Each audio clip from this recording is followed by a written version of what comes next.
బాగున్నారా? బాగున్నాం, కానీ మీ బాధ తప్పలేదు. దేవుని స్తోత్రం, హల్లెలూయా.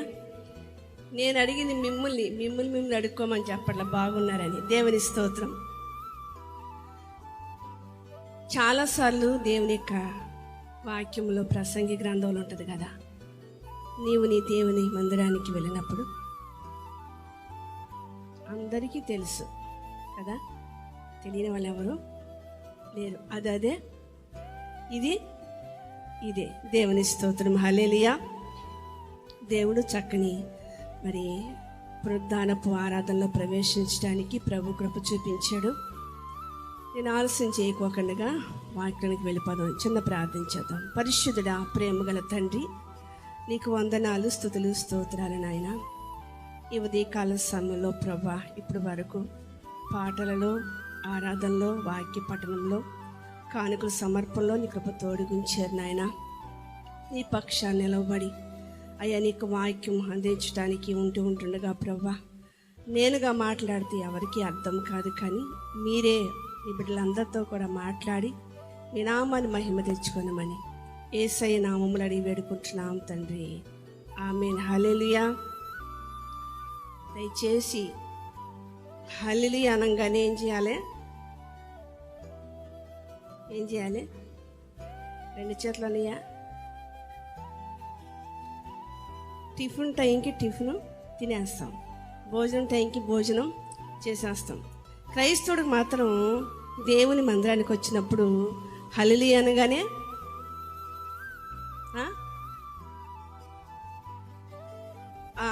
ఎందుకు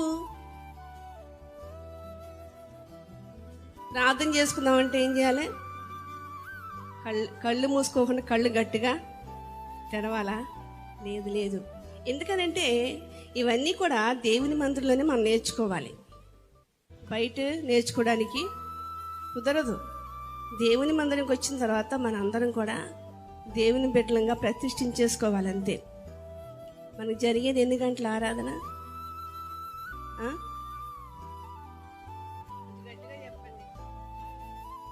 3 hours, 3 గంటలు. మనకేంటంటే ఇంగ్లీష్ ఎక్కువ వచ్చేస్తుంది, తెలుగు రావట్లేదు. కాబట్టి కనీసం 3 గంటలు జరపకపోయినా, మీరు ఉండకపోయినా, ఈ వాక్యం అంతా కాసేపు ఒక అరగంట కావచ్చు, 30 గంట కావచ్చు, జాగ్రత్తగా విందాం. పరిశుద్ధ లేఖనాల్లో మనం చూసినట్లయితే దేవుడు చక్కని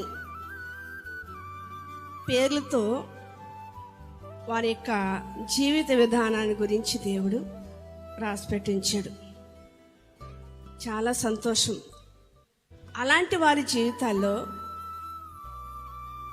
కొన్నిసార్లు కష్టాలు, ఇబ్బందులు వచ్చినా, కొన్నిసార్లు వాళ్ళు హెచ్చించబడుతూ ఉన్నా, వారు దేవుని విడిచిపెట్టలేదని తెలుసుకోవడానికి దేవుడు అలాంటి పేర్లు రాసిపెట్టి ఉంచాడు. నేను చెప్పబోతున్నటువంటి ఆ యొక్క వ్యక్తి పేరు 3 అక్షరాలతో ఉంటుంది. ఆయన పేరు హేమాను. దేవుని స్తోత్రం, హల్లెలూయా. తెలుసా హేమాను? హేమంత్ కాదు, హేమంత్ పాష్ గారు అబ్బాయి. ఇంకా చాలామంది ఉన్నారనుకోండి. హేమాన్ అనేటువంటి వ్యక్తి గురించి మీరు ఎప్పుడైనా విన్నారా? ఇటు చూడండి ఒకసారి. మీరు ఎటైనా చూసారనుకో, నేను చెప్పాలనుకున్నటువంటి మెసేజ్ నేను చెప్పలేను. నేను కూడా మీ అంకే చూడాల్సి వచ్చింది. దయచేసి మీ యొక్క కళ్ళు ఎటువైపు చూపించాలి? నా వైపు కాదు. దేవుని స్తోత్రం, హల్లెలూయా. మీకు నచ్చినా నచ్చకపోయినా, బాగున్నా బాగోకపోయినా ఏం చేయాలి? లేచి బయటికి వెళ్ళొద్దు. ఖచ్చితంగా చెప్తూ ఉన్నాను. దేవుడు మాట్లాడే సమయానికి మనం నిర్లక్ష్యంగా ఉండకూడదు. అది ఎలాంటి వారితో ఏ మాట మాట్లాడతారో మనకు తెలియదు కదా. దేవుని స్తోత్రం, హల్లెలూయా. హేమ అనేటువంటి వ్యక్తి పరిశుద్ధ లేఖనాల్లోనే వ్రాయబడి ఉంది ఆయన పేరు. అయితే హేమాన్లు ఎంతమంది ఉన్నారు బైబిల్లో? హేమాన్ గురించే తెలియదు కదా. హేమాన్లు ఎంతమంది ఏం చెప్పగలుగుతాం అనుకుంటున్నారా? హేమానులు ఇద్దరు ఉన్నారంటండి బైబిల్లో. ఇద్దరు వ్యక్తులు ఉన్నారు. వాళ్ళు మీరు రాసుకుంటే రాసుకోవచ్చు. ఎందుకనంటే కొంచెం సప్పసప్పగా ఉంటుంది, అయినా కానీ తప్పదు, నవిలి మింగండి. నన్ను కాదు, వాక్యం. దేవుని స్తోత్రం, హల్లెలూయా. పరిశుద్ధ గ్రంథంలో చూసినట్లయితే మొదటి హేమాను చూసినట్లయితే ఇక్కడ మనం చూస్తాం కదా, ఆయనంట జెరహు కుమారుడైనటువంటి హేమాను. జెరహు కుమారుడైనటువంటి హేమాను. రెండో హేమాను చూసినట్లయితే ఈయన సమూయేలు ప్రవక్త అయినటువంటి పెద్ద కుమారుడకు ఏవేలుకు పుట్టినటువంటి పెద్ద కుమారుడే ఈ హేమాను. దేవుని స్తోత్రం, హల్లెలూయా. కాబట్టి ఇద్దరు హేమాల గురించి నేను చెప్పట్లేదు, కానీ నేను చెప్పినటువంటి హేమాను ఎవరయ్యా అంటే కీర్తన గ్రంథము 88వ కీర్తన చాలా మందికి తెలుసు. అక్కడ ఆయన పేరు కూడా ఉంటుంది. మీ తర్వాత చూసుకోండి, నేను తీయమని చెప్పలేదు. అక్కడ ఆయన పేరు రాయబడి ఉంటుంది. ఈ హేమాను యొక్క జీవిత విధానం మనం ఒకసారి ఆలోచించినట్లయితే ఈయన ఎలాంటి వ్యక్తి అని చెప్పేసి మనము ఈ కీర్తనలో చూస్తే చాలా బాధాకరంగా వ్రాయబడి ఉంటుంది. కానీ ఆయన గురించి మాత్రం పరిశుద్ధ లేఖనాల్లో మనం చూద్దాము కదా. ఆయనంట మరి ఎవరంటే రాజైన దావీదు కాలంలో, సొలొమోను కాలంలో, అంటే చాలా పెద్ద రాజులాళ్ళు. రాజులేనా కాదా? అలాంటి కాలములు అంట ఈ హేమానుని వారు ఏం చేశారంటే మొదటిగా ఆయనంట గొప్ప రచయిత అంట. దేవుని స్తోత్రం, హల్లెలూయా, హల్లెలూయా. హేమానుకున్నటువంటి మొదటి గుణం ఏంటంటే ఆయన గొప్ప రచయిత, అలాగే ఆయన మంచి పాట పాడే వ్యక్తి. అంటే రచిస్తాడు, పాట కూడా పాడతారు. ఇది అందరికీ అవుతుందా? ఇప్పుడు అవుతుంది, ఏది పడితే అది రాసేసి పాడేస్తున్నారు. కానీ ఆ రోజులు అలా కాదు.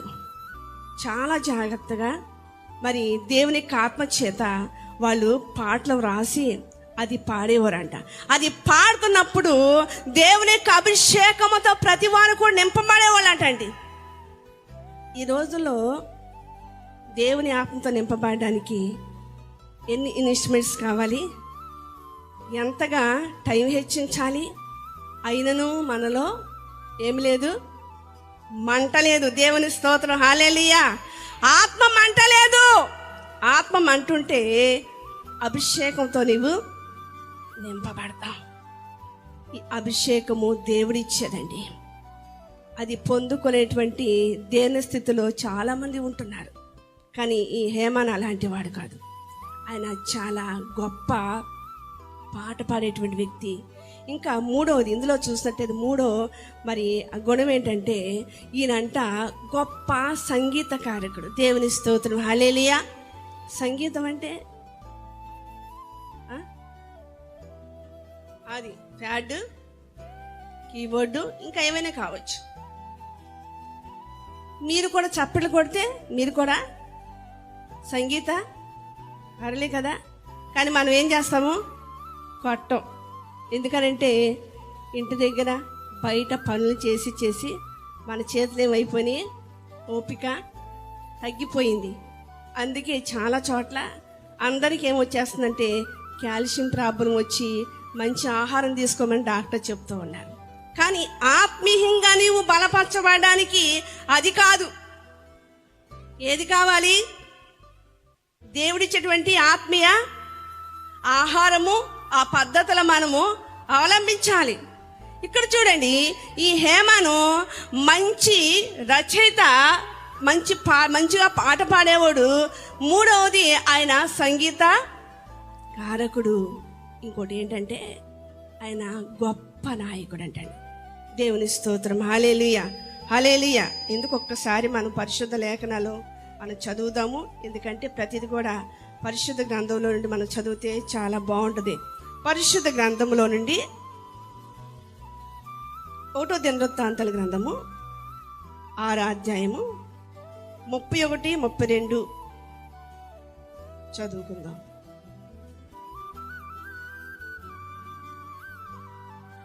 దయచేసి కొంచెం మైక్ దగ్గర పెట్టిన అర్థమయ్యేలా చదవండి. నిబంధన మందసమునకు స్థలము ఏర్పడిన తరువాత యెహోవా మందిరమందు సంగీత సేవ కొరకు దావీదు నియమించిన వారు వీరే. సొలొమోను యెరూషలేములో యెహోవా మందిరమును కట్టించు వరకు వీరు సమాజపు గుడారం యొక్క సంగీతపు సేవ ఆచరించుచుండిరి. దేవుని స్తోత్రం, హల్లెలూయా. మీ తర్వాత చదువుకోండి. 1వ దినవృత్తాంతాల గ్రంథము 25వ అధ్యాయము 6వ వచనంలో కూడా అక్కడ రాయబడి ఉంటది. ఎందుకంటే ఈ హేమాను గురించి చాలా మంచి మంచి మాటలు రాయబడి ఉన్నాయండి. ఈయన మామూలు వ్యక్తి కాదు, ఈయన చాలా గొప్ప వ్యక్తి. మరి ఒక వ్యక్తిలో ఇన్ని క్వాలిటీస్ ఉన్నాయంటే దేవుడు అతన్ని ఎంతగా ప్రేమిస్తున్నాడు, దేవుడు ఎంతగా ఆయన్ని గూర్చి సాక్ష్యం చెప్తూ ఉన్నాడు. దావీదు రాజు గారి కాలంలో, తర్వాత సొలొమోను రాజు గారి కాలంలో ఆయనని ప్రత్యేకంగా, అంటే చాలా మంది ఉన్నారు కానీ ఆయన గురించి అక్కడ ప్రత్యేకంగా రాయబడి ఉంది. అందరికంటే కూడా ఒక గొప్ప లీడర్గా, ఒక గొప్ప నాయకుడిగా వాళ్ళు ఏం చేశారంట, ఎన్నుకున్నారంటండి. చాలా మంది ఉండుంటారు కానీ ఎవరికి ఆ ధన్యత రాలేదు. దేవుడు ఈరోజు నిన్ను కూడా చూస్తూ ఉన్నాడు. నీవు కూడా హేమన్ లాగా గొప్పవాడిగా పాటలు పాడే విషయంలో కావచ్చు, రాసే విషయంలో కావచ్చు, ఆరాధన చేసే విషయంలో కావచ్చు, ప్రార్థించే విషయంలో కావచ్చు. మరి నీ సంగతి ఎలా ఉంది? నువ్వు దేవుళ్ళో గొప్పగా ఎదగాలని కోరుకుంటూ ఉంటే, నాకెందుకులని సైలెంట్గా ఉంటే దేవుడు నిన్ను చూసి సంతోషిస్తాడా? సంతోషించడు. నీకు చాలా ఇష్టమైనటువంటి మొక్కను తెచ్చుకుని ఇంట్లో పెట్టుకుంటాం. సపోజ్ ఆడవాళ్ళకైతే పూల చెట్లు అంటే ఇష్టం, మగవాళ్ళకైతే కూరగాయలు, పండ్లు, ఫలం మొత్తానికి చెట్టు పెట్టుకుంటారు. దాదాపుగా 1000 రూపాయలు పెట్టుకొని తెచ్చి పెట్టుకున్నారు. అది కొన్ని రోజుల తర్వాత అది చచ్చిపోతుంది. మీకు ఎలా అనిపించుద్ది? ఆహా, నేను కొనుక్కొచ్చిన చెట్టు చచ్చిపోయింది, చాలా హ్యాపీగా ఉన్నాను అనుకుంటారా? అనుకుంటారండి? అనుకోరు. ఇటు చూడండి ఒకసారి, నా ఇటు చూడండి. అనుకోరు. ఏమనుకుంటారు? 1-10 సార్లు నీ భార్యతో చెప్తావు, లేదంటే నీ యొక్క స్నేహితులు చెప్పి బాధపడుతూ ఉంటావు. అవసరమైతే కోపం వచ్చి అంటావు కదా, అనవసరంగా కొన్నాను దీన్ని ఇంత డబ్బులు పెట్టి కొనే కంటే ఇంకా ఏమైనా కొంటే బాగుండేదే అని చెప్పేసి అనుకుంటాం. అలాగే దేవుడు కూడా ఈ లోకంలో నుండి నిన్ను ఏర్పరిచి తన బిడ్డగా చేసుకున్నప్పుడు తనకు తగినటువంటి ఫలాలు ఫలించుకోకుండా ఈ చెట్టులాగుంటే ఏమైనా ఉపయోగమా? లేదండి. చూడండి, హేమనైతే అలాంటి వాడు కాదు. దేవుడు తను ఏర్పరచుకున్నాడు. గొప్ప ప్రవక్తగా, గొప్ప సంగీత కారకుడిగా, మంచి గాన కోయిలాగా మంచి పాటలు పాడేటువంటి వ్యక్తి. ఇంకోటి ఏంటంటే ఆయన మీ తర్వాత చదువుకోండి, అక్కడ ఉంటుంది. ఆయన కొంతమందికి తరిపిదిస్తూ ఉన్నారంట. దేని విషయంలో? దేవుని గురించినటువంటి ఆరాధన విషయంలో కావచ్చు. ఇప్పుడు సేవకులు అంతగా ఆరాధన చేసి అంతగా మీకు పాటలు ఇచ్చేది ఎందుకో తెలుసా? మాకేమైనా వచ్చింది అనుకుంటున్నారా? అయ్యా వచ్చిద్దా? మాకేమి రాదు, మీకే వచ్చింది లాభం. దేవునికి స్తోత్రం, హల్లెలూయా. లాభాలు పొందుకోమని సేవకులు చెప్తూ ఉంటే మాకొద్దు అని చేతులు విరజిమ్ముకోకూడదు. ఇక్కడ చూడండి, ఈ హేమాను దేవుని దృష్టిలో ఈయన ఎలా ఉన్నాడంటే గొప్ప సంగీతకారకుడిగా, చక్కని పాట రచయితగా, మంచి పాటలు పాడేవాడిగా, అన్నిటికంటే ఇంకొక మాట ఏంటంటే ఆయన ప్రసిద్ధి చెందినటువంటి నాయకుడిగా అక్కడ ఆయన ఉన్నట్లుగా మన పరిశుద్ధ లేఖనాల్లో చెప్తూ ఉంది. కాబట్టి నీ జీవితంలో, నా జీవితంలో కూడా దేవుడు మనల్ని ఏర్పరచుకున్నప్పుడు హేమాను వలె ఉపయోగపడాలి. ఉపయోగపడకూడదా? మరి ఇట్టు ఊపుతున్నావు. తల ఊపేది చాలా జాగ్రత్తగా ఊపాలండి. తింటావా అంటే ఏమి ఊపాలి? తింటావా అంటే ఇట్ట అంటే నువ్వు తినవని అర్థం. ఇట్ట ఊపి అన్నం పెట్టంటే ఏం బ్రదర్స్ తింటావా అంటే ఏమనాలి? తింటాను అనాలి. తిననంటే తినను అనాలి. తింటాను అంటే ఊపుతారా? తింటానంటే నెత్తి మీద గట్టి కూడా పొడవాలి. దేవుని స్తోత్రం, హల్లెలూయా. ఇప్పుడు ఇలాగుంది, దేవుని యొక్క వాక్యముతో మనం మాట్లాడుతున్నప్పుడు మీరు వినండి, మీరు మంచిగా అవ్వండి, నా బిడ్డలుగా బ్రతకండి అని చెప్పేసి అంటూ ఉంటే ఇట్టానే ఊపుతున్నారు. మా ఇంట్లో 2 కుక్క పిల్లలండి. ఫ్రిడ్జ్ మీద ఉంటే మీరు వెళ్ళేటప్పుడు చూడండి. ప్రతిరోజు నేను వాడితో మాట్లాడుతూ ఉంటాను. కొన్నిసార్లు వాడితో మాట్లాడుతూ ఉంటే మన దగ్గర రెగ్యులర్గా ఉండే శ్వాసలు నవ్వుకుంటారు. జస్ట్ ఇట్లా టచ్ చేయగానే నేను మాట్లాడుతుంటే ఆ మాటకి తల ఇట్ట ఊపుతా ఉంటాయి. వాటికి భాష రాకపోయినా మనం మాట్లాడుతూ ఉంటే ఆ ఊపిడికి మన మాట అయ్యన్నా సరిగ్గా ఊపుతుంది, కానీ మనం మాత్రం అంతే. ఎక్కడేసిన గొంగడ అంటే ఏంటి చెప్పు అన్నట్టుగానే అయిపోతుంది. ఎక్కడ లేని నీరసము మందిరంలోనే వచ్చింది మనకి. నేను బాగా గమనిస్తానండి. ప్రార్థనకు వచ్చినటువంటి వారందరూ మొహాలంగా చూస్తాం. కొంతమంది కోపంతో వచ్చిన వారు ప్రార్థనలో కూర్చోగానే నెమ్మది కూల్గా అయిపోతారు. అక్కడ దాకా నవ్వుతూ వచ్చిన వాళ్ళు చర్చిలోకి రాగానే అసలు ఎంత కోపంగా పెడతారో తెలుసా? మీరు కాదు, వేరే చోట సంగతి చెప్తున్నా. దేవుని స్తోత్రం, హల్లెలూయా. మీరందరూ చాలా మంచోళ్ళు, లేదంటే ఇప్పుడు నన్ను వాక్యం చెప్పలేవు. నేను మీ గురించి చెప్పట్లేదు. కొంతమంది ఉంటారు కదా, ఇటు నవ్వు ఉండదు, కోపం కనిపించరు, ఏది ఉండరు, అంతే. ఇక అయ్యా ఇట్ట అంటారు నసలతోటి. అలా చేయకూడదండి. చాలా జాగ్రత్తగా ఉండాలి. దేవుని సన్నిధిలో భయముతో భక్తితో మనం ఉండాలి. ఈ హేమాని చూసినట్లయితే ఈయన మామూలు వ్యక్తి కాదు. ఆ యొక్క 2 రాజులు కూడా అంట వారి ఆ యొక్క హేమాని కుమారులు కూడా వాళ్ళ సంతతి వారిని కూడా వాళ్ళు ఏర్పరిచారంట. దేని విషయంలో వారు మంచిగా పాటలు రాసేవాళ్ళు, మంచిగా పాడేటువంటి వ్యక్తి. తర్వాత ఆయన మంచిగా మరి అనేక మందికి నేర్పించేటువంటి ఒక గొప్ప నాయకుడు. అందుకే ఆయన దేవుడు ఏర్పాట్లో ఉన్నాడు. ఎవరి ద్వారా ఉన్నాడు? దావీదు, అలాగే రాజైన దావీదు, సొలొమోను రాజు గారి కాలంలో ఆయన ఏర్పాటై ఉన్నాడు. కాబట్టి నీవు నేను కూడా దేవుడు చెప్పినటువంటి మాట ఏంటంటే నువ్వు మంచిగా పాటలు పాడాలి. అంటే పాడితే సరిపోద్దా? మంచిగా నువ్వు దేవుని సన్నిధిలో ఎలాగైతే హేమాను ఉన్నాడో మంచి సంగీతం అంటే ఇక్కడికి వచ్చి మోగించవాకండి. మీరు కొడితే పాటలు పాడలేరు.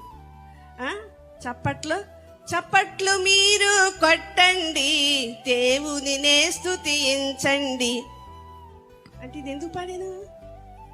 చప్పట్లు కొట్టమని పాడే. మీకు ఎట్ట ఉందంటే డ్రామా చూసినట్టుగా ఉంది. దేవుని స్తోత్రం, హల్లెలూయా. డ్రామానో లేకపోతే టీవీ ముందు కూర్చున్నట్లుగా అలా ఉన్నా తప్ప చలనం లేదు. కానీ మీకు చలనం ఉన్నా లేకపోయినా చెప్పవలసిన బాధ్యత మాది. దేవుని స్తోత్రం, హల్లెలూయా. గట్టిగా 2 చేతులు పైకి ఎత్తపోతున్న ఎనర్జీ రాదు. హల్లెలూయా. కాబట్టి రెండోదిగా మనం చూసినట్లయితే హేమాను ఎలాంటి వాడంటే పరిశుద్ధ లేఖనాలు చెప్తుంది కదా, హేమాన్ అంట ఆయన దీర్ఘదర్శి. వాక్యం తీస్తారా? 1వ దినవృత్తాంతాల గ్రంథము 25వ అధ్యాయము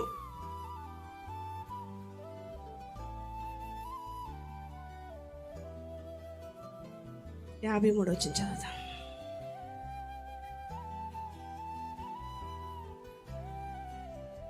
అక్కడ ఉంటుంది కదా, ఆయన అంట దీర్ఘదర్శి. దేవుని స్తోత్రం, హల్లెలూయా, హల్లెలూయా. 3వ వచనం చదువుదామా?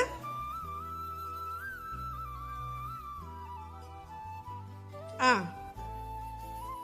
ఆ, ఆ, ఓకే. తండ్రి అయిన యెదూతును చేతి క్రింద నుండి యెదూతును కుమారుడు. 25వ అధ్యాయం 5వ వచనం చదువుదాం ఒకసారి.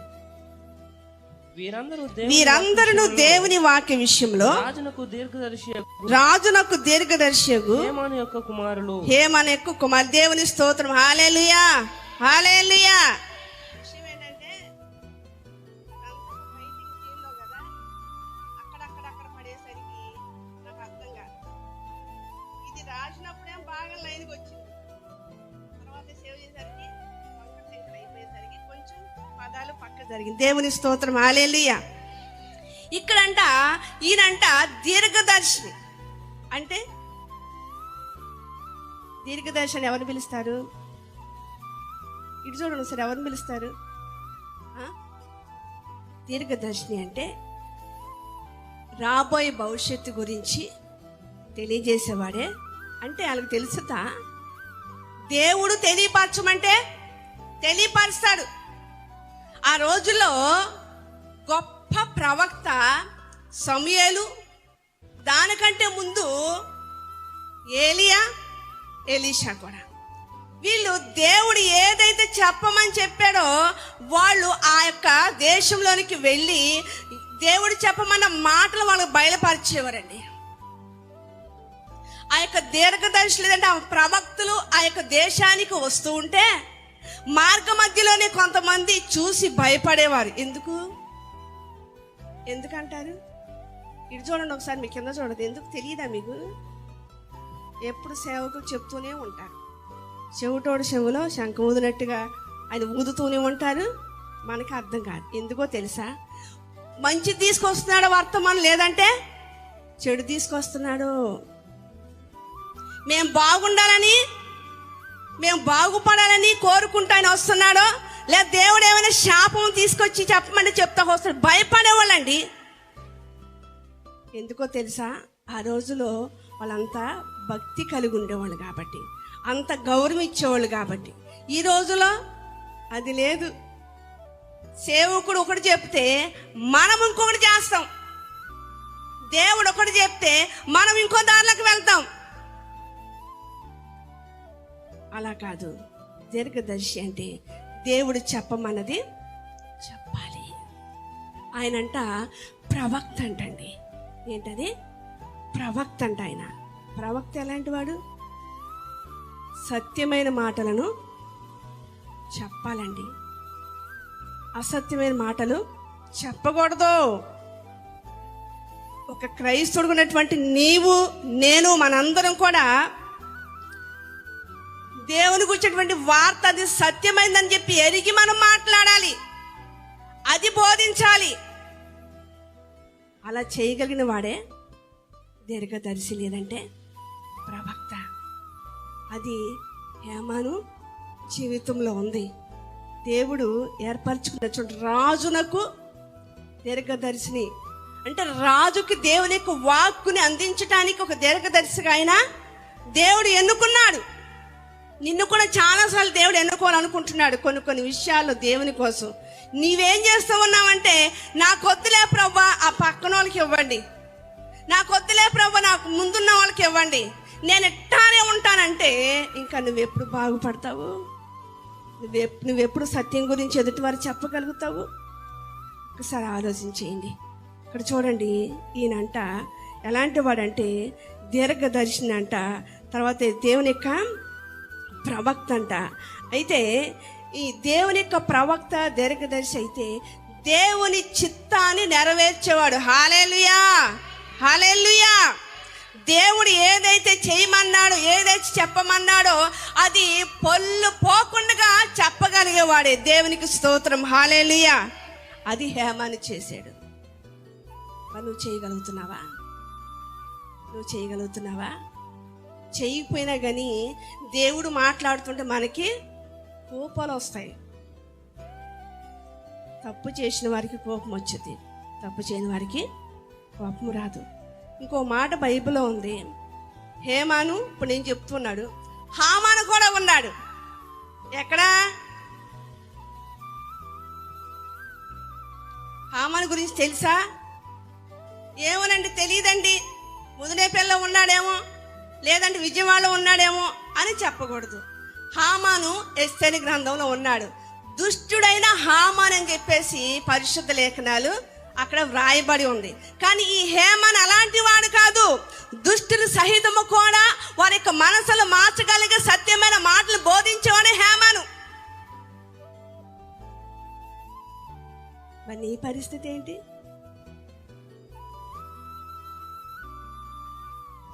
మరి అందరి పరిస్థితి ఏంటి?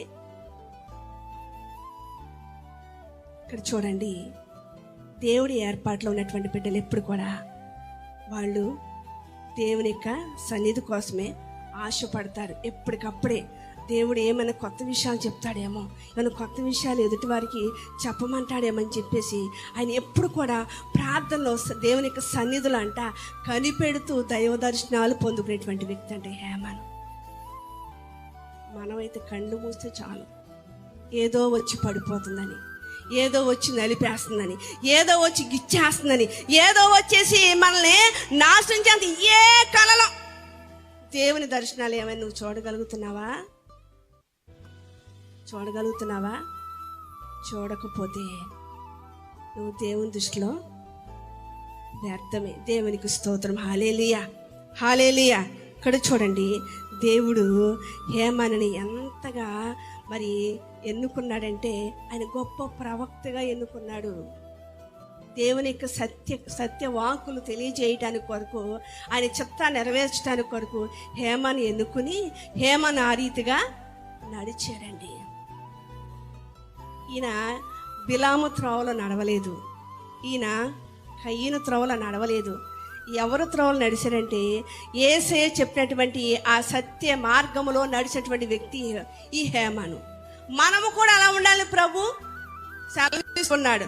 మూడవదిగా మనం చూసినట్లయితే ఈ హేమాను ఎలాంటి వాడంటే పరిశుద్ధ లేఖనాల్లో చెప్తుంది కదా, ఈయనంట దేవుడు ఈయన సంతానాన్ని హెచ్చించటానికి, మూడవదిగా మీరు రాసుకోవచ్చు, హేమాను యొక్క సంతతిని గొప్ప చేయడానికంట దేవుడు హేమాను జ్ఞాపకం చేసుకుని 14 మంది కుమారుల్ని 3 కుమార్తెలు దేవుడు ఇచ్చాంట. హల్లెలూయా. చదవండి ఒకసారి ఆ మాట, మైక్ పట్టుకోవాలి. హేమాను సంతతిని గొప్ప చేయుటకై దేవుడు హేమానుకు 14 కుమారులను 3 కుమార్తెలను అనుగ్రహించి ఉండెను. ఎంతమంది అయ్యారు బ్రదర్స్? ఎంతమంది అయ్యారండి? 14 3 ఎంత? 14 3 20 అనకండి. దేవుని స్తోత్రం. హల్లెలూయా. కాబట్టి అంటే దేవుడు సేవలో ఉన్నటువంటి హేమాను జ్ఞాపకం చేసుకుని హేమాను కుటుంబాన్ని దర్శించి వారికంట వారి సంతానము ద్వారా దేవుని పని కొరకు వాళ్ళు హెచ్చింపబడాలని ఒక ఉద్దేశము కలిగి దేవుడంట 14 మంది కుమారులనిచ్చి 3 కుమార్తె. గట్టిగా చప్పట్లు కొడతారా? హల్లెలూయా. పిల్లనిచ్చేది ఎవరండి? దేవుడు ఇవ్వాలి. ఎన్ని మందులు వాడుకున్నా పర్లేదు, వాడచ్చు. కానీ అది ఎంతో, ఇది కూడా అంతకంటే ఎక్కువ. రాహేలు మనం చూసినట్లయితే ఆమెకు పిల్లలు లేరంటండి. పిల్లలు లేకపోతే వాళ్ళ అక్కకి లేయాకి బోళ్ళంత మంది పిల్లలు పుడుతున్నారు. పుడుతూ ఉంటే ఏమనిపించింది? కష్టం అనిపించింది, బాధ అనిపించింది. ఆమెకున్నటువంటి మరి అప్పటి వరకు కూడా ఆమె అందం చూసి గర్వించింది, తన యొక్క భర్త యొక్క ప్రేమలో మునిగిపోయింది. కానీ పిల్లల గురించి ఆలోచన చేయలేదు. ఒకరోజు అంటది కదా, పిల్లలు పుడుతూ ఉంటే ఆమెకు కొంచెం బాధ అనిపించింది. ఎందుకంటే అందరూ వెళ్ళిపోయి లేయ దగ్గరికి వెళ్ళిపోయి అమ్మ అమ్మ అని పిలుతున్నారు, ఏమైనా ఎవరు పిలుతున్నారు, ఏమైనా పిన్ని అని పిలుతున్నారు. అది కష్టం అనిపించింది. పెంచుకునే వాళ్ళు కదండి. కొన్నిసార్లు మాకు అనిపించింది, ఏమని ఆడుతుంటే పెంచుకుంటే అవుతారా? నిజంగా అనిల్ని చూస్తే నాకు చాలా సంతోషం అనిపించింది. అనిల్ ఎంతమంది? మీరు నువ్వు ఒక్కడవే. దేవుడు నిన్ను జ్ఞాపకం చేసుకుని జీవితంలో కావ్యాన్ని ఇచ్చి ఏం చేశాడు? 3 బిడ్డలు ఇచ్చాడు. దేవుని స్తోత్రం, హల్లెలూయా. అన్ని పండగలు ఆలింట్లోనే ఆ పండగలో మునిగిపోయి ప్రార్థన కూడా రాలేని పరిస్థితి. దేవుని స్తోత్రం, హల్లెలూయా. దేవుడు మనకి ఇచ్చినప్పుడు దేవుని మర్చిపోకూడదు. చూడండి, దేవుడు హేమాన్ని జ్ఞాపకం చేసుకుని బిడ్డలు ఇవ్వకపోతే అని ఎంత సేవ చేసినా, అందుకని చూడండి ఆయన పరిస్థితిని చూసి దేవుడు జ్ఞాపకం చేసుకుని, హేమాను నేను నీకు గొప్ప ఆశీర్వాదం ఇవ్వబోతున్నాను అని అంటే ఆయన అనుకున్నాడు ఇంకా ఏమిస్తాడు అనుకున్నాడు. కానీ 14 మంది పిల్లలు, 3 కుమార్తెలు అంటే ఎంత గొప్ప విషయం అండి. అసలు ఎంత గొప్ప ఆశీర్వాదం. ఇది అందరికి వర్తించదా? అందరికి వస్తుందా? రాదు. ఆ రోజులు అంతమందిని కనిందంటే వాళ్ళ భార్య అంత గొప్ప విషయం. ఈ రోజులు ఒక పిల్లలు చాడండి, ఒక్కరు చాలు. కావ్య ఒకేసారి పుట్టేద్దరు సరిపోయింది, లేదంటే మనోడు ఇద్దరితో కట్ చేసేవాడు. దేవుని స్తోత్రం, హల్లెలూయా. ఇప్పుడు ఆయన బలం వాళ్ళ పిల్లలే. కాబట్టి దేవుడు బలహీనులు బలపరిచేవాడు. ఎలాగంటే ఏ విషయంలో అయితే బాధపడుతూ ఉన్నారో, ఏ విషయంలో అయితే వాళ్ళు ఏడుస్తూ ఉన్నారో అలాంటి పరిస్థితిని బయటకు తీసుకురాగలిగేటువంటి వాడు మన దేవుడు. గట్టిగా చెప్పకూడదామా? హల్లెలూయా, హల్లెలూయా. ఇక్కడ చూడండి, ఈ హేమాను దేవుడు అంట తనకి సంతానాన్ని గొప్ప చేయడానికి దేవుడు ఆయన దర్శించి, తన భార్యను దర్శించి దగ్గరగా 17 మంది పిల్లల్ని దేవుడు ఇచ్చాడంటండి. 2 పిల్లలను మనం చూసుకోవడం చాలా కష్టం కదా, అవునా కదా? నేను వీడితో ఆగలేకపోతున్నానండి బాబోయ్ అంటారు. మరి అంతమందిని ఎలా చూసుకున్నాడు ఆయన? ఎలా చూసుకున్నాడో ఒకసారి ఆలోచన చేయండి. కాబట్టి ఈ హేమాను దేవుడు 3వది ఏం చేశాడంటే తన యొక్క సంతానాన్ని హెచ్చించాడు, గొప్ప చేశాడు. ఎక్కడికి వెళ్ళినా కానీ అరే హేమాను పిల్లోడరా, అరే హేమాను కూతురురా, వాళ్ళ పిల్లలు అబ్బబ్బబ్బ ఎంతమంది అంటే ఎన్ని ఊరులు వెళ్ళిపోయి ఉంటుందో వాళ్ళ యొక్క సంతానం. 4 పిల్లలు పుడితేనే చాలా గర్వంగా ఫీల్ అవుతాను. నాకు 4 పిల్లలు, లేకపోతే నాకు 5 మంది పిల్లలు, నాకు 6 మంది పిల్లలని. మరి ఈ పరిస్థితి ఏంటి? ఈ 4, 5 ఇరిగే నువ్వు భూమి మీద ఆగుతావు. ఈ 17 మంది పిల్లలకి ఈయన ఎట్టా ఉండాలి? ఇంకా చూడ ఎంత సంబరమో. ప్రతిరోజు పండగే, ప్రతిరోజు సంతోషమే, ప్రతిరోజు ఆనందమే తన జీవితంలో. తర్వాత చూసినట్లయితే ఆయన 4వదిగా చూసినట్లయితే దేవుడు బిడ్డలను బాగానే ఇచ్చాడు. చాలామంది దేవుడు పిల్లల్ని ఇచ్చినప్పుడు ఆ పిల్లల్ని పెంచే విషయంలో చాలా ఫెయిల్ అయిపోతూ ఉంటారు. అది ఖచ్చితంగా నేను చెప్పగలుగుతాను. పిల్లల్ని దేవుడు ఇచ్చిన తర్వాత చాలా జాగ్రత్తగా వాళ్ళని పెంచవలసిన బాధ్యత ఎంతైనా ఉందండి. చాలామంది ఉంటూ ఉంటారు, వాళ్ళ అమ్మ నాలు కనేసి ఊరి మీద పాడేసారా అంటే అక్కడ ఏదో తప్పు జరిగింది, ఏదో చేయరాని పని చేసే ఆ మాట ఎవరిని అంటున్నారు? ఆ మాట వీడిని అంటలేదు, ఈమెను అనట్లేదు, వారి యొక్క తల్లిదండ్రుల్ని అంటూ ఉన్నారు.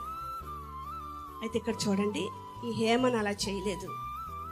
హేమనంట తన పిల్లల్ని దైవభయములో పెంచాడు. దేవుని స్తోత్రం, హల్లెలూయా, హల్లెలూయా.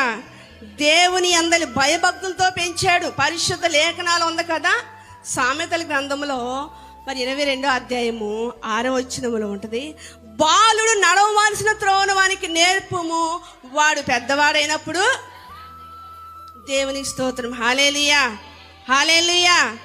ఈ రోజుల్లోనండి సాతాను యొక్క మరి టార్గెట్ ఏంటంటే దేవుని పిల్లలైన వారిని, వారి బిడ్డల్ని నాశనం చేయాలని, పాడు చేయాలని, వారి సేవ పరిచర్య కావచ్చు, వాళ్ళ భక్తి జీవితం కావచ్చు, చెడగొట్టాలని వారి బిడ్డల మీదే వాడు ఏం చేస్తున్నాడు? గురి పెట్టాడు. ఎప్పుడు దారి తప్పిద్దామనా, ఎప్పుడు పాడు చేద్దామని. తల్లిదండ్రులుగా పిల్లల గురించి మనం చాలా జాగ్రత్త పట్టించుకోవాలి. వాళ్ళ గురించి మనం ప్రార్థన చేయాలండి. ఈ హేమను కూడా దేవుడు బిడ్డల్ని ఇచ్చినప్పుడు అట్లా వదిలేసేయలేదండి. వాళ్ళ కోసం ప్రార్థన చేసేవాడు.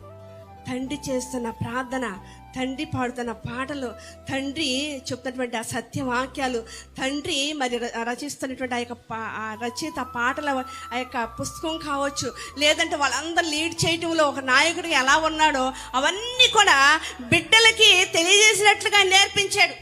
మీ తర్వాత చదువుకోండి, అక్కడ ఉంటుంది. ఈ హేమనే కాదంట, హేమాను కుమారుల కొందరిని సేవ కొరకు ఏర్పరిచి ఆ సేవలోనే వాళ్ళు అలా ఉంచాడంట.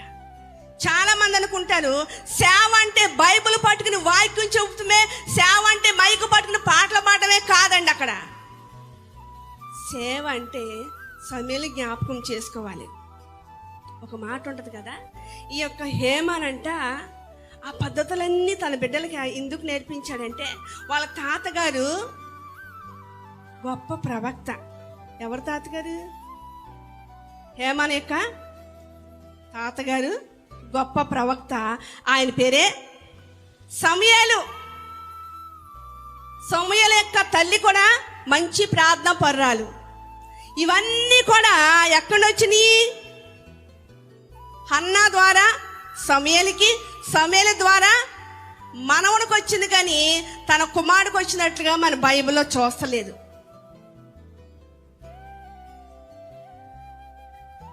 అప్పుడప్పుడు మా పిల్లలు కావచ్చు, లేకపోతే మా మరిది పిల్లలు కావచ్చు, పాటలు పాడుతూ ఉంటే చాలామంది అంటారు, వాళ్ళ బాగా పాడతాడరా.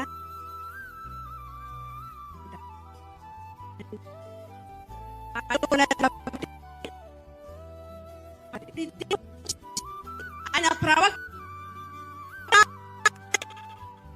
కూడా దేవుడు ఇచ్చాడు, రికమెండేషన్ చేయలేదు, ఎక్కడెక్కడో పోలేదు. దేవుని పాదాలు పట్టుకుని దేవుని సన్నిధిలో ఆయన ఉండడాన్ని బట్టి దేవుడు గమనించి చూసి సమూయేలు వలె ఆయన్ని ఏం చేశాడు? అభిషేకించుకున్నాడండి ఒక ప్రవక్తగా. ఇవన్నీ కూడా బిడ్డలకి చూపిస్తూ ఉన్నాడు. చాలాసార్లు దేవుని మందిరానికి వచ్చేటప్పుడు పిల్లల్ని ఇంట్లో పెట్టేసి వస్తూ ఉంటారు చాలామంది. ఫోన్ చేసావు, లేకపోతే ఎవరికైనా అప్పు చెప్పేసావు. కానీ అలా లేదండి. చిన్ననాటి నుండి సమూయేలు చిన్ననాటి నుండి దేవుని సన్నిధిలో అక్కడ ఉంటుంది కదా, ఆ యొక్క హన్నా అంట తన కుమారుని ఆ యొక్క మందిరంలో విడిచిపెట్టడానికి వెళ్ళినప్పుడు అతడు అంటే పాలు విడిచిన తర్వాత అంటే సుమారు ఎంత వయసు ఉండొచ్చండి? ఎన్ని? 6 నెలలు అయింటమ్మా. ఆ రోజుల్లో 3 సంవత్సరాలు తాగేవాళ్ళంట పాలు. దేవుని స్తోత్రం, హల్లెలూయా. మీరు అందరు తాగలేదా? మీ అమ్మలు చెప్పలేదు మీకు? ఈ రోజులో ఏముంది, ఒక నెల రోజులకే మళ్ళీ వెంటనే పాల డబ్బాలు, బాటిల్స్, వేడి నీళ్ళు కాయటం. మా అప్పుడు కూడా మా పిల్లలు కూడా అలాగే పట్టించామండి. దేవుని స్తోత్రం, హల్లెలూయా. సపోజ్ 6 నెలల తర్వాత నుండి 3 సంవత్సరాల లోపు ఆ వయసులో దేవుని మొక్కాలని తెలుసా? ఏమన్నా తెలుసా? తెలీదు. అయినను ఆ కోడే అలాగే కొన్ని మొక్కుబడి కానుకలు తీసుకుని హన్నా దేవుని మందిరానికి వెళ్ళినప్పుడు ఆ బాలుడంట అక్కడే చెప్తూ ఉండగానే ఏం చేయాలి? మీరు వాక్యాలు పాస్టర్ గారు చెప్పేదాకా ఉండకూడదండి. నేనేంటి అంట కాదు, ఆ వాక్యం చెప్తుంటే గబా గబా తీసేసేస్తానంతే. మన వాళ్ళకి ఏంటి, ఎప్పుడు ముగిచ్చుద్దో, ఎప్పుడు వెళ్ళిపోదాము, కడుపులో ఈ పేగులు ఆ పేగులు మోగుతామని కదండి, ఆ ఆలోచన వద్దు. ఇక్కడ వాక్యం చెప్తూ ఉంటే ఏం చేయాలి? తరలు పట్టుకోవాలి. ఎప్పుడు అవుతుందిరా బాబో నాయనో. దేవుని స్తోత్రం, హల్లెలూయా. కొంతమంది ఇక్కడ ఉన్నారు,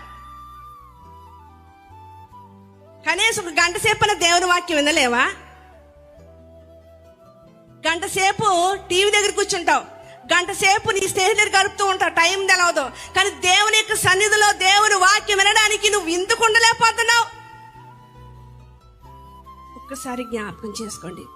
ఇక్కడ చూసినట్లయితే ఈ హేమనంట పిల్లల్ని చాలా భక్తిగా పెంచాడంట. ఎలా పెంచాడంటే దేవుని మందిరంలో, అరే మన కుటుంబము దేవుని వంశంలో ఉంది, వాళ్ళు కహతీలు అని చెప్పేసి పరిశుద్ధ గ్రంథంలో ఉంది, అంటే దేవుని సేవ చేయాల్సినటువంటి అవసరత, ఆ బాధ్యత వాళ్ళకి దేవుడు అప్పచెప్పాడు కాబట్టి దానిలో వాళ్ళ పిల్లలు ఉన్నారు. ఈ రోజులు నేను చెప్తూ ఉన్నాను, సేవకులైనా కానీ వాళ్ళ పిల్లలు దేవుని సన్నిధిలో ఉండరండి. అది ఖచ్చితంగా చెప్పగలను.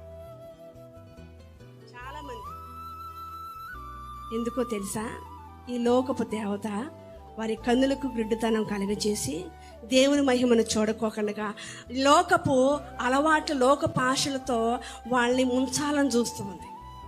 కానీ అలాంటి అవకాశం హేమాను పిల్లలకి ఇవ్వలేదండి. వాళ్ళు రావటం, మందిరంలో ఏ పని చెయ్యాలమ్మన్నా, మేము చెయ్యవు నానా, అసలు మమ్మల్ని ఎందుకు కన్నావు నువ్వు, మేము చేస్తామేంటి, అసలు నీదేదో నువ్వు పని చేసుకో, నాకు చాలా మంది ఫ్రెండ్స్ ఉన్నారు, నాకు వాళ్ళు ఉన్నారు, నాకు వీళ్ళు ఉన్నారు, అవసరమైతే డబ్బులు నాకేమని ఇవ్వండి అని 14 మంది పిల్లలు వాళ్ళ తండ్రి మీద తిరుగుబాటు చేయలేదండి. ఈ రోజులో చేస్తారు.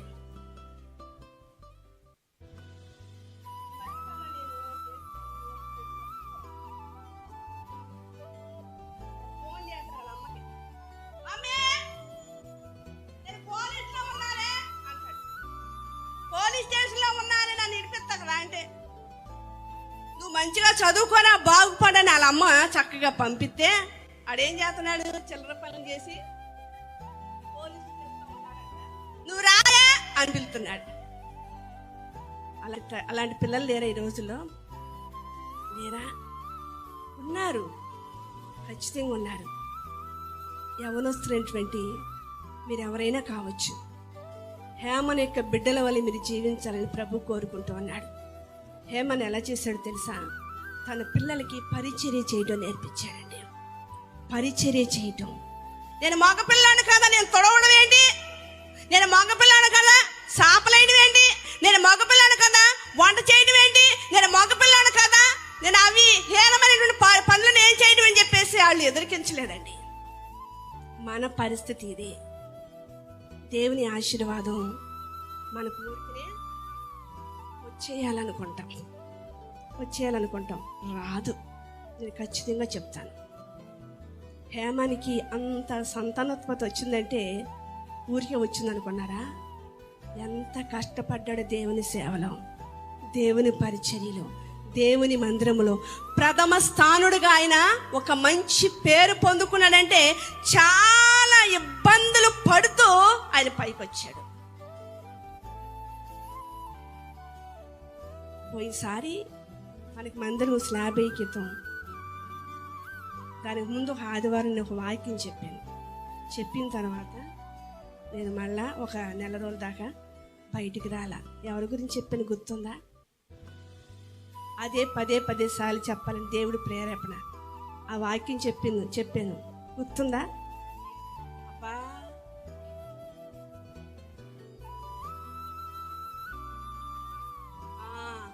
నెహెమ్యా గురించి చెప్పానండి. ఓకేనా? గుర్తొచ్చిందా? మందిరం కడుతున్నారు, పర్లేదు, తను చెప్పిన దాంట్లో ఆ పేరు కూడా ఉంది కాబట్టి చెప్పాడు అని అంక చూడవసరం లేదు, గుర్తు పెట్టుకోవాలి. అప్పుడప్పుడు నేను అడుగుతూ ఉంటా, మరి పాస్టర్ గారు ఎంత టైం ఇచ్చారో తెలియదు కానీ నేను వెళ్ళిపోతున్నా, టైం తినేస్తానే అనుకుంటున్నాను. నేను ఇది చెప్పేసి ముగేస్తాను, ఇంకా చాలా ఉన్నాయి కానీ చెప్పేంత టైం లేదు. ఎందుకంటే మీరు వినరుగా, అవసరమైతే బైబిల్ ఇచ్చుకుని ఎవరి పని నేను చూస్తూ ఉంటాగా. మన సంఘంలో అట్టు వెళ్ళిపోతారు, ఎక్కడ వెళ్ళరు.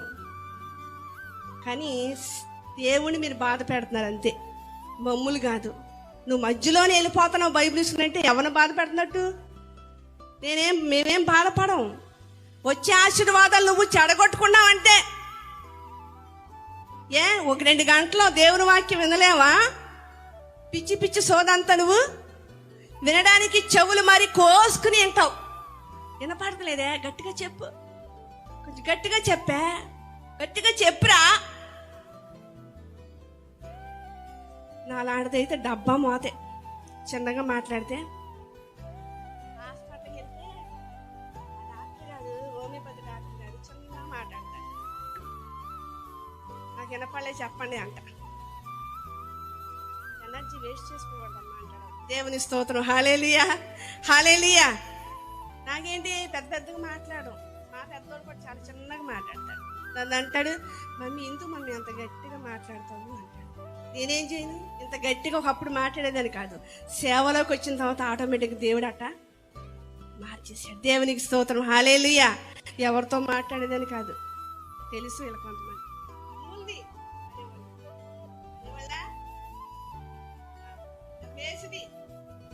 అనేవాళ్ళు, దేవుని స్తోత్రం. హల్లెలూయా. ఒప్పుకుంటుంది. అలాంటి పరిస్థితులను ఇప్పుడు దేవుడు ఏం చేశాడు, కంచులాగా మోగేటట్టుగా చేశాడు. హల్లెలూయా, హల్లెలూయా. కొంతమందికి నేను మామూలుగా దేవుని మాటలు ఇంట్లో చెప్తూ ఉంటే నిద్ర కూడా వచ్చేది వాళ్ళకి.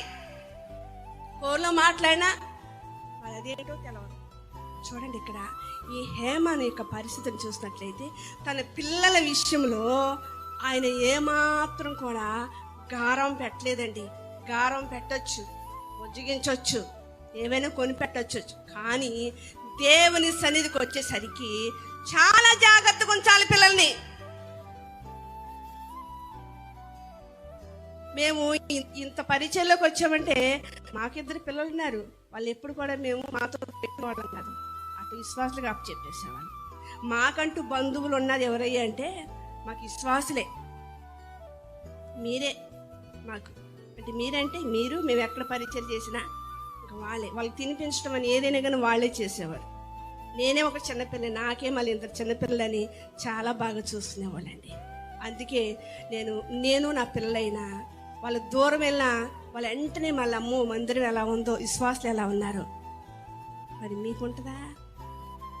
ఒక నెల రోజుల తర్వాత పాస్టర్ గారు కనపడితే బాగున్నావా అయ్య గారిని కూడా పలికించు, బాగున్నావమ్మా నాన్న ముసిముసులు నవ్వుతావు, పెళ్లి కూతురు పెళ్లి కొడుకులాగా. దేవుని స్తోత్రం. హల్లెలూయా. నీ యొక్క ముత్యాలు రాలిపోతాయేమోనని, కానీ మేము అలా కాదు. ఎందుకో తెలుసా, దేవుడు మిమ్మల్ని మాకు ఇచ్చాడు. మీరు ఎప్పుడు మంచిగా ఉండాలి, మిమ్మల్ని మంచిగా దేవుని తరిపిది పొందించి దేవుని యొక్క సన్నిధిలో, దేవుని యొక్క రాజ్యంలో మిమ్మల్ని పరిశుద్ధంగా నిలబెట్టాలని ఈ వాక్యాలు, ఈ తరిపిదులు చెప్పేది. మీరేదో బాధపడతారని కాదు. మీరు మంచిగా అయితే మీ పిల్లలకి దాన్ని ఏం చేస్తారు? ఏమ్మా ఏం చేస్తారు? చెబుతావు వాళ్ళ పిల్లలకి. ఇప్పుడు హేమాను కూడా అదే చేశాడండి. తన పిల్లలకు మంచి తరిపిదు, దేవుని అందులో భయభక్తులు కలిగి ఎలా ఉండాలో, దేవుడు ఎలా నడుచుకోవాలో, దేవుని పాటలు, వాక్యం, ప్రార్థన ఏదైనా కానీ దేవుని మందిరంలో పరిచయం చేయడానికి కోసం ఆయన చాలా ప్రయాసపడ్డాడు పిల్లల కోసం. వెళ్ళటం, నువ్వు వచ్చేయి, నువ్వు ఇచ్చేయని అక్కడ యాజకుడు చెప్పడం. ఎవరి పని వాళ్ళు అంతే. ఇన్నిసార్లు మాట్లాడుతున్న దేవుడు మనతో, మనకు మాత్రం మార్పు లేదు. మార్పు చెందవా నీవు, మార్పు